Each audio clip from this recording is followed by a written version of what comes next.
Welcome back, Commander. My name's Tim, and in this video, I get to chat to Steve Staley, one of Mass Effect's voice actors.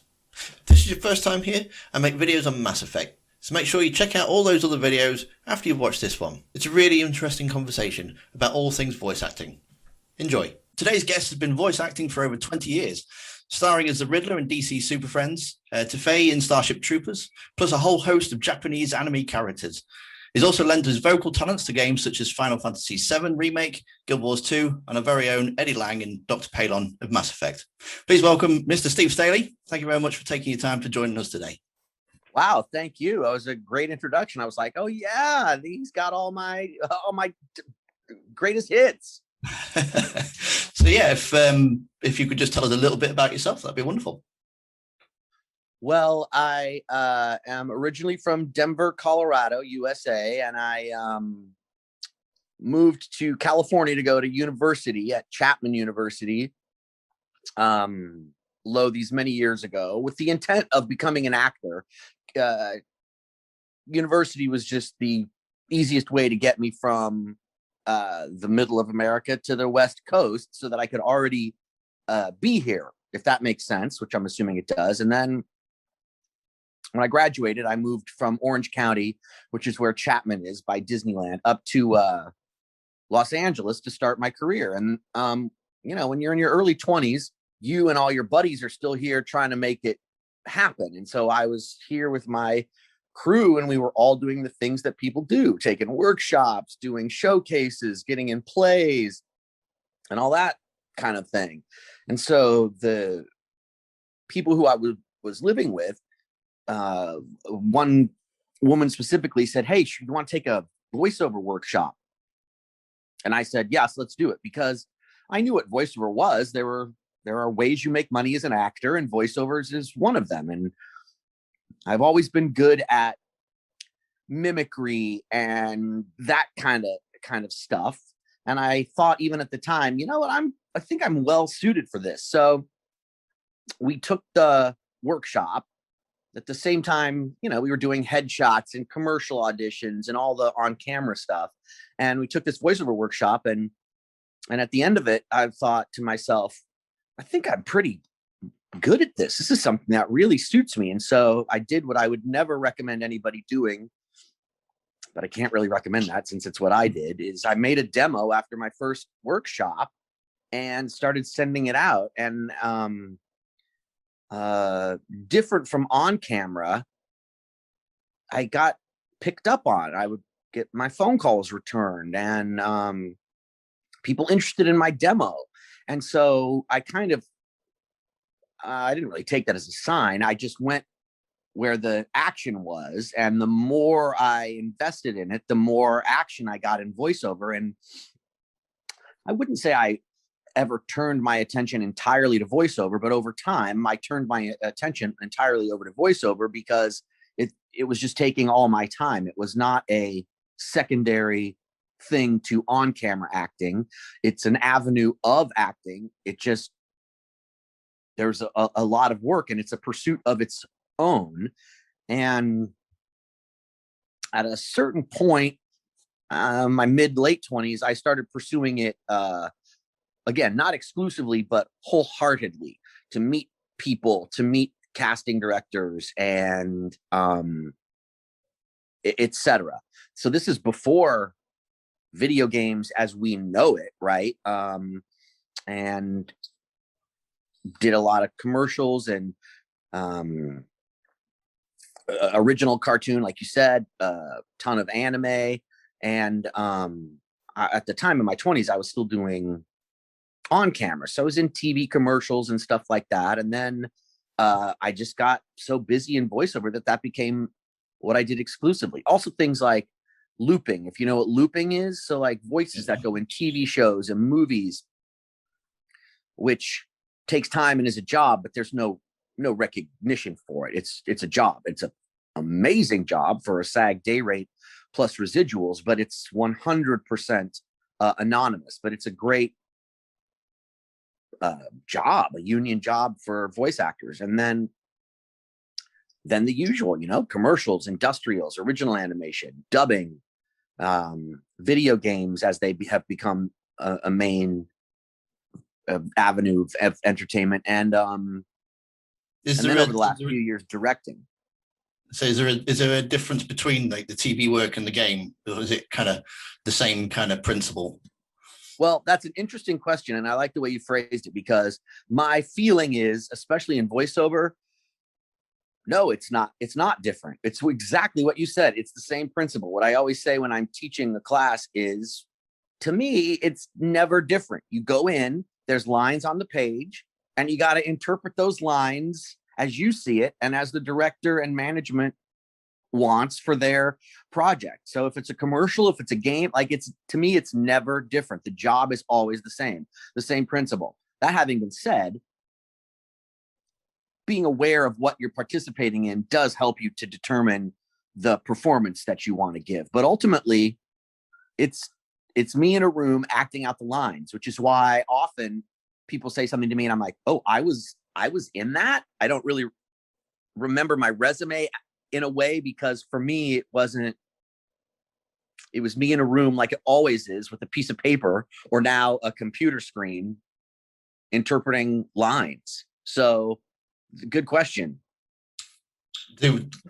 So do you, I take it you don't meet like the other actors, or is it just you with the script? Or there was a time, and although this does still occur, where like original animation would go down with everybody in the room, group style, like a radio play. That was the standard for many, many years. And like I said, it does still happen, but with home studios and multiple projects, availability is hard to get an entire cast available at the same time to come to the same place. So much stuff happens individually now. So for the most part, you see people coming and going, right? Your session is ending and theirs is beginning, and you say hello as you pass out the door. But every once in a while, you'll be part of a group endeavor, which is just the most fun, because it's like a party that you're getting paid to go to. Does it, so if you're working alone, does it, because with working with other actors, I can imagine you kind of get the tone of the scene, whereas working alone, it must be harder for you to know if it's like you should be frightened or you should be excited, or you haven't got that other person to bounce off. Yeah, that's an interesting lead in, but the answer is not once you're in the game, because you have an understanding of what is required, number one. Number two, it's about the director. Everything you just said resides in the director, and then your job is to fulfill that vision. So he or she is the one who's deciding everything you just said. You're the one whose job it is to fulfill that. For the most part, you're fulfilling that correctly just by your instincts. The director's job is the one to make sure all those individual performances line up. And I know that as a director, but that's I feel like, especially in dubbing, you're going in and understanding what each moment is about. Not so much the whole story, but each moment. Because in voiceovers, you're not acting out the whole story. You're not memorizing the lines and doing a play where you're responsible for the through line of a character and arcs and all that. You're recording one line at a time. And so investing everything you have in that one line to make sure it is what that one moment is requiring adds up to a whole completed story. And it is often surprising, especially in my directing, after I'm listening to, line reading after line reading, and then I say, okay, let's watch this scene down. And then you watch it and you go, oh, it turned into a cartoon. It just ends up working out. So the actor's responsibility, in my opinion, is to be open, willing, and able, understanding how to deliver variations on a theme of any given line. At work, you don't get to be entirely as creative as you do in an audition or on your own, because at work, what you're there to do is very specific, and it's not your project, it's their project, and you're there to fulfill their needs, not your needs. And so you're at work even on camera, you're there to do what you're told to do. That's what the money is for. That's fair. You originally played, it was Eddie Lang in the original Mass Effect. Hey, Commander Shepard, good to see you again. Anything you need? Why'd you join Citadel Security? I don't know. Seemed like the right thing to do, you know? Maybe it's in my blood. My grandfather was a cop back on Earth. It's kind of what CSEC is. Police for the Citadel. I'm still pretty new at it, but I like it so far. Way more interesting than staying back on Earth. The Legendary Editions, remasters just come out. Did you have to come back to I take it this is going to be a no to my question then. It's like, did you have to come back to redo your lines, or did they just use your original? They must have just used the original, because I didn't know that, but I will keep an eye out for that. I will also revisit the contract and find out if a remastered reissue comes with any kind of back end, although I don't think it does. Because you also played Dr. Palon as well. Yes. Is, a Solarian alien. How are you holding up? It would be petty to complain after showering off a coworker's brain. None of us have had enough sleep since the attack. Of course, not all of us have guns.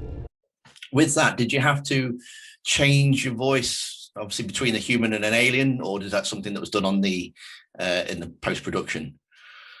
I had to come up with different things. I remember that job having to come up with some different things on the spot, right? Rarely do you have information before you go in. You go in blind, and the first 10 minutes are often, here's your audition, they play it for you, or they just start discussing it, and it's up to you. This is where talent and creativity come in, to interpret what they're saying, to figure it out, and to offer something freely. Anyway, so in my catalog of what I do, we get to the next thing, and they say, okay, this is an alien, and we'd like it to be sort of like, and you do this, and they say, maybe a little darker. Okay. Oh, I like that. Try that. And then you do it 5 or 6 times, and they're like, okay, let's go with that. And then you go for it. So that's probably what we did. I did that job right over here, a mile away from my house, I think. And I think it was the first time that I had ever worked with Ginny McSwain, who was the director, where we were working together. I actually had been in circles with her personally, but had never worked with her. And so that's my visual memory of that job. Yeah. My other memory of that job is voiceovers is great, but if you get into acting because you want people to recognize you, you should try on camera, because in a way, although here we sit in this interview context, but you know, none of my friends from home, they don't know what I'm up to. They don't know the movies that I'm in and the stuff like that, because you can't see me. But Mass Effect specifically was the first time I ever got an out of the blue message from one of my friends from high school who was like, hey man, I was just playing this game and I saw your name in the credits and what, and that's the first time that had ever happened on something that you couldn't see me, right? And so it was particularly gratifying, and frankly, the only time that's ever happened. So that's where Mass Effect has a special place in my heart. Yeah, I would say it must be quite nice when that does happen. Yeah, I mean, otherwise, they know what I do, but there's no reality on what I do because you can't see me. And then half the time you hear me, they don't know it's me. You can't tell that it's me. Did you actually play the game? Mm-mm. No. I have to confess, this is the part I don't want to admit. I'm a little old, meaning I missed the timing of when playing video games. How do I put it? I mean, you're never too old to play video games, but I missed the zeitgeist of gaming. I feel age-wise, and so no. And I often, when I'm working like with younger engineers, I had a whole conversation with engineer Brandon, who I've just been directing a show with. And I was like, well, what game do you think I might be interested in? Because I thought I should maybe investigate gaming. Because, right, it was during COVID. There was not shit to do. You had to stay home all the time. And I'm like, I cannot watch this much TV or continue just sitting at home and eating. So he gave me advice on video games, and then I never followed up on it. That's fair. When I was a kid, I loved I was just wondering, because if do you like watch like your TV shows back, or I mean, I hate hearing the sound of my own voice. So, for a voice actor, that's your bread and butter, isn't it? So, I mean, do you listen to what you've done, or is it you done your job? Two things. First of all, the whole thing about hating your voice, that actually goes away over time. At a certain point, you get interested. You get used to the playback. You start hearing your voice separate from that thought of, oh, that's what I sound like. That just goes away. You get used to it, which thankfully happens, because it is tough to hear yourself talking, even sometimes now, especially when I'm teaching, or if I hear myself back on this interview. But playing characters, no, you just get used to it, because when you're doing auditions all day long, you're editing, you're just hearing yourself all the time. And so it stops surprising you what that sounds like. So that's a good thing. The second thing is, only rarely do I look at things that I've been part of. And I think I'm not interested, because from my perspective, I've already seen it.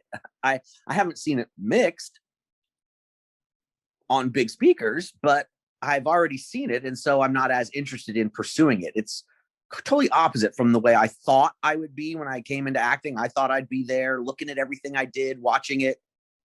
And the truth is, I just don't think about that. I think about work, getting jobs, going to work, and that the product is something completely separate from me in a way.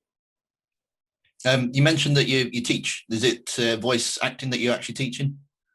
For many years, I taught at a casting agency called Kalmason and Kalmason that has a range of classes, from beginning in voiceovers to animation to how do you make a demo to commercial acting, mostly commercial acting, and which involves how do you handle yourself in the business. And then when I left doing that, which I actually did for 18 years, and I left because I was getting too busy with directing, and I didn't want to work all day and then go teach a class at night.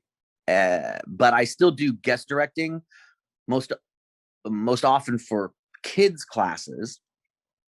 And every once in a while I will guest direct for a showcase somewhere if people that I'm connected to ask me. And the good thing about that is teaching and directing are very, very similar. So they go hand in hand, which makes me a good teacher, which makes me a good director. Excellent. We've got some questions from some the fans, from the viewers.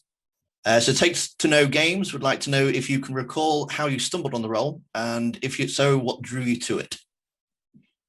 Specifically in Mass Effect, or? Yes, yeah, it would be the Mass Effect role. I wish I had a good story. The reality is, especially at that time, right? 2000. What'd you say? 2007. Whole different time, right? 13 years ago. We were just starting at-home auditions, but I don't believe this was an at-home audition. So I would have gone to my agent's office, where they would have handed me a stack of 7 or 8 things. I'd go into the booth, and then I would read 1, a commercial for fried chicken; 2, a one-liner tagline for a promo coming up next on ABC. Then you'd go to another commercial, a radio commercial with 2 people in it. Then there would be the animation audition, and then there would be a video game audition. So at some point in what I just described, one of those pieces of paper was for Mass Effect, maybe 1 or 2, probably, here's this character, here's that character, and then it just gets sent off, and either the phone rings or it doesn't. It's kind of what I mean about why I'm always just focused on work, because as the actor, you never get, well, in voice acting, the end never happens. You just do the job, but it's not over. And then it doesn't come out for months. And so you don't even think about it, because you got auditions to do that day, and you got to come up with stuff for that. So I got that off of an audition through my agent, and then a phone call with the booking. Nothing special. Cotton Weaver, he asked if you enjoyed recording the lines. I mean, obviously you probably enjoy voice acting in general. It's always fun because in voice acting you get to do more than you would necessarily on camera, because you get to play a wider variety of things. Like in that session, that was only one day, probably 1 4-hour session, where I had to do this and I had to do that. And it's always fun to come up with and collaborate with the director on what it is they're looking for. And I even remember on this job, I feel like they had a cardboard cutout in the room. Let me try to remember that. I feel like they had a cardboard cutout in the room to help us get a sense of what it is we were talking about. I'm going to have to think about that. That hadn't even come to my mind until right now as we're saying it. And I'm picturing Ginny behind the glass now that I remember exactly what room that happened in. I don't know what the cardboard cutout was supposed to be or how that relates to your question, but it was there to help create a mood or help the talent get into it. But you also asked if there was any behind the scenes story, so that kind of fits perfectly. Yeah, that is the answer, because from a production standpoint, you have a number of lines that have been divided out between how many hours a coordinator or a person in management has decided that that's going to take. And the director's responsibility is to record those lines within time, because overtime on a union job is astronomically expensive. Not to mention you ruin your whole schedule if you run somebody late. So it's work. It's about work. You got to get the amount of lines done that were booked for that amount of time, because it's a budgetary concern and a scheduling concern, because the studio costs money. You have another actor coming in, and if you start their session late, then it's also going to end late, which means they have to go into overtime because their session starts at the time it was booked, not the time they actually start, but the time it was on the schedule, et cetera, et cetera. So doing the job was, okay, next, line 34. Okay, what we need here, that kind of a thing. Yeah. So there's no messing around. There's no, joking about it. It's very serious. You get the job done. Sometimes there is, but not when there's work to be done. No, because no director wants to run their schedule over. It's work. Yeah. I mean, it's fun, but it's got to get finished. Zach Alice said, did you feel a sense of pride looking how successful Mass Effect's been over the years? Which I guess you saying that you got that, recognition for it. Right, from my friend. Yeah, it's been great, especially because, like I said, that was 1 out of 10 auditions I did on any given day, right? And so to get that on a roll of a dice and then have it be successful is very exciting. I would say gratifying, but the truth is it's more exciting because I won it because I got chosen, but it is also a roll of the dice that I got chosen because many, many people audition, so there is something of good luck. That's part of it. So Hollywood Guy says, do you have fun doing the lines? Like you say, it is work. So it's always fun figuring out how to say it, because like I said, you're giving line readings, right? You're not doing monologues or whole scenes necessarily. So it's fun figuring out all the different ways that you can say any given line, and hopefully trying to come up with ways of saying lines that do you ever find it difficult to get into that, the mood for saying the line, if it's just not coming out how you expect it to, or have you? I don't find it difficult. Because A, it's part of my talent, and B, it's the job. What I often say is, it's the easiest job in the world. It's just very hard. Like, you have to be good at it. And when you're good at it, what your question is, that means it's not hard, because that's what you do. So you figure it out, and you've learned how to call on parts of yourself that are required so that you can be sitting there even on a day when you're in a bad mood and the next line requires screaming in anger. I went to college. I take acting class. You learn how to connect with those parts of yourself, because that's what's required. That's the job. No time to play around or getting yourself to the place. It's like, go, boom, boom, boom. Happiness, anger, right? You've just got to meet the moment. Mr. Gaming, how do you have to prepare before each session, or is it, like you say, something you've trained for anyway, isn't it? So that's the preparation. That's what I always say when I'm teaching a class. I'm like, when I'm in class, I say, this is the rehearsal. What you're doing right now is the rehearsal, because at work, rarely will you have the lines before you walk in.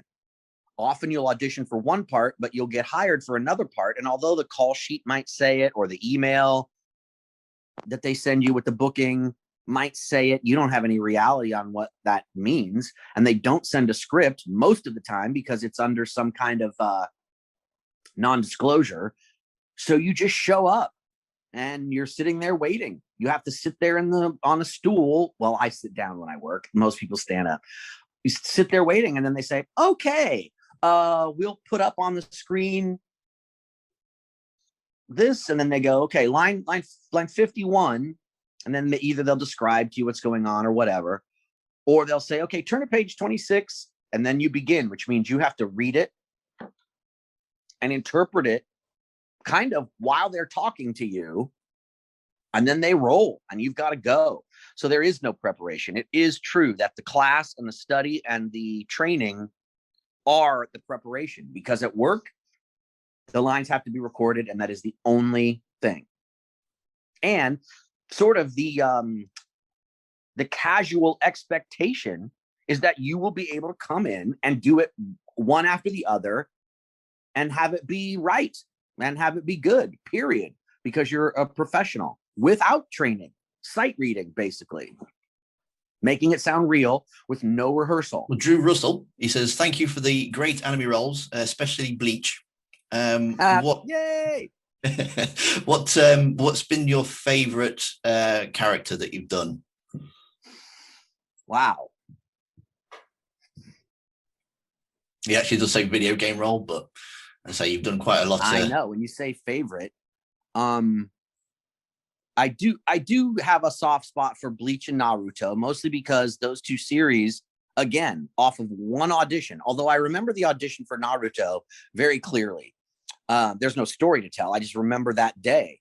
The scripts all laid out on the table and us picking it, and I didn't even know what that was. But to audition for those parts and then have those jobs go on for years and years, that's just unheard of. I also love Bleach because I got the chance to play two completely different characters in one series, and I haven't done that in very many series. Mostly they just hire two people. I don't even know what the intent was necessarily with me getting two parts. I don't remember how that went down, but it was fun to have two parts in one show that were different. It was a challenge. It was fun to be in scenes with myself and make the one guy sound like this and the other guy sound like whatever I was doing. That was fun. Just memorable. I don't know about favorite, but definitely memorable. Ben 107, he's looking to get into game design, and he was basically wanting to know what Bioware like to work for as a company. But, I suppose if you're... Is that the company that made Mass Effect? Yes. Well, I guess that's your answer. Actors are insulated from anything. The only contact the actor really has is with the director, period. In video games, management is, for the most part, sitting there. Like, rarely will I be in a video game session where there aren't 4 people in the room besides the director who all have a say. But as I'm sure you know, word to the actor always goes through the director.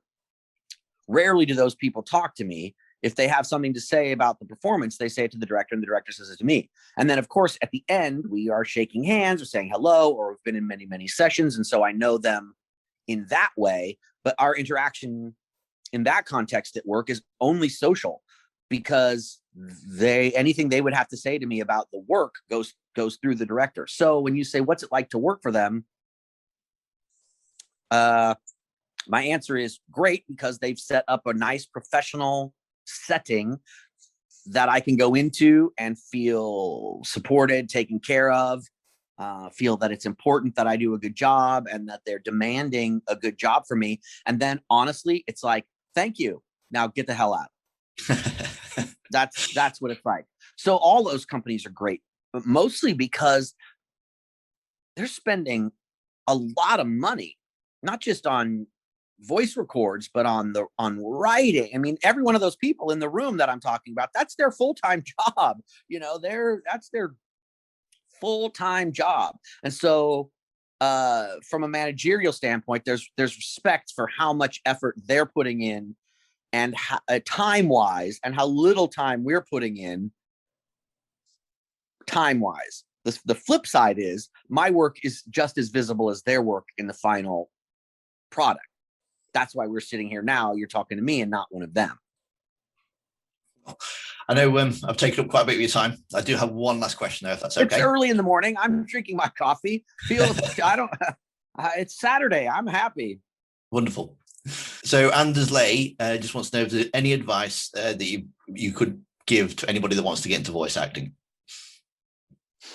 I mean, I do have advice, but let me think about what I want to say today.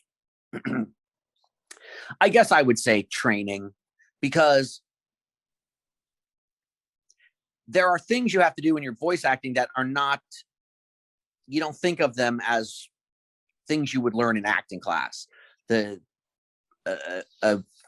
hyperbolic answer would be barking like a dog, like doing monkey noises, efforts, a huge amount of any job, Mass Effect included, is learning how to make sounds like you're getting slapped or punched and hit, all of those noises. And it stands out to me when someone isn't particularly adept at those noises and things like that, in terms of really finding a way to make them real. And so training up and understanding even things like, when I say training, I mean practicing how to read out loud off of a page, learning how to memorize a little bit of dialogue that's like that big, so that you can watch the screen instead of looking at the script, in order to, in dubbing anyway, hit the synchronization of the lines versus, okay, let's do another take, put a little more space, take that a little faster. There are a lot of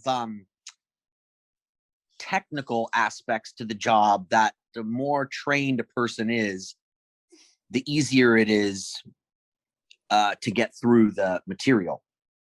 And I think I hear myself saying that more as a director than an actor, but I would say training and practice. The only way to get good at it is to practice. Now, there are a lot of people, myself included, who are doing plays and music since I was a little kid. So in a way, I came to it already with a certain base. But then, like I said, the skills, the noise making, et cetera, the sounds that I've had to stand there and do, you can't even believe it's a job, on the phone in your apartment, going with a director so that they can decide if you are good enough to personify the monkey in their movie and all that weird stuff. And it takes a lot of practice to somebody say, let me hear your monkey sound. Oh, okay. Right. As opposed to, I don't know, I have to figure out how to do that. What should that kind of thing. Yeah. And then of course there's understanding how to pursue a career, but that's separate. You got to be good at it before you pursue it, because for the most part you'll be buried by the competition if you are not up on your A game. Wonderful. Is dubbing harder than like video game voice acting then, or is it?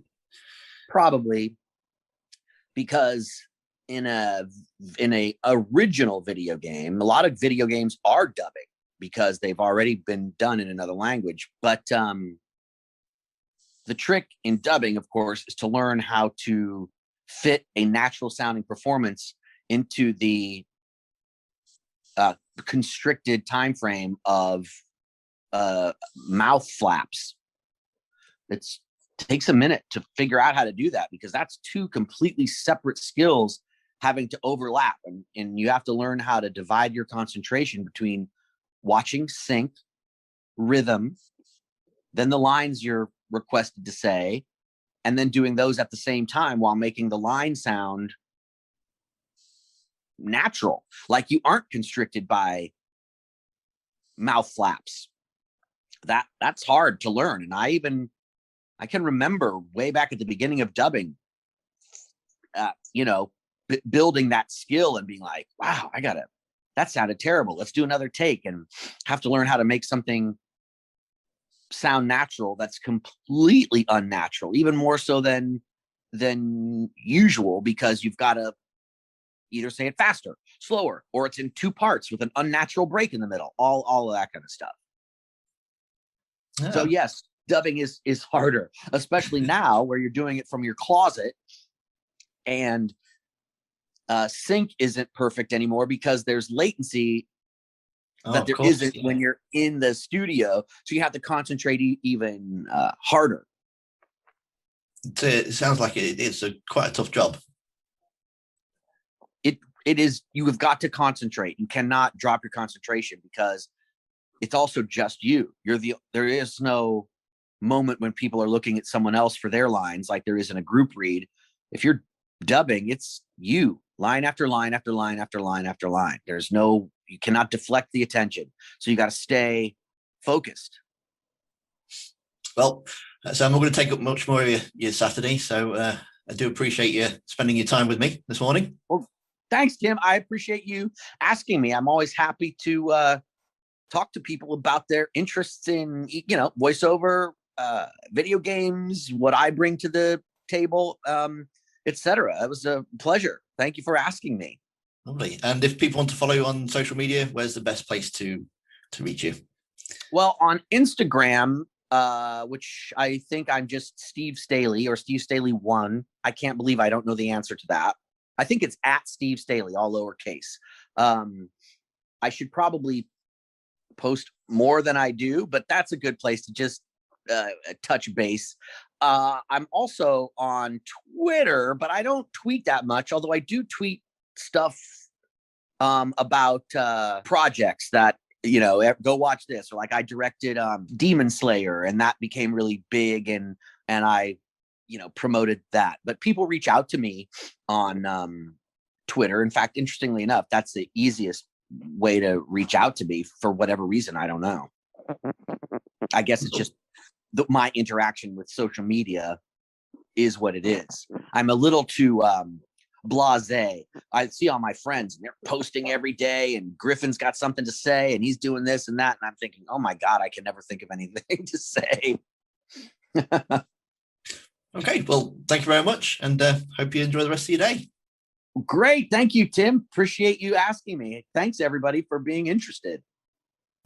I want to say a big thank you to Steve Staley for joining me. It was great talking to you. The way the conversation flowed, some of the questions had already been answered, so apologies if I didn't read your question out and you did submit one. To see my favourite loyalty missions from Mass Effect 2, click the links on screen now. Big thank you to all my supporters, including Nerd Dude and Beverly. Don't forget to give this video a boom on the old thumbs up button, and I'll see you next time. Commander.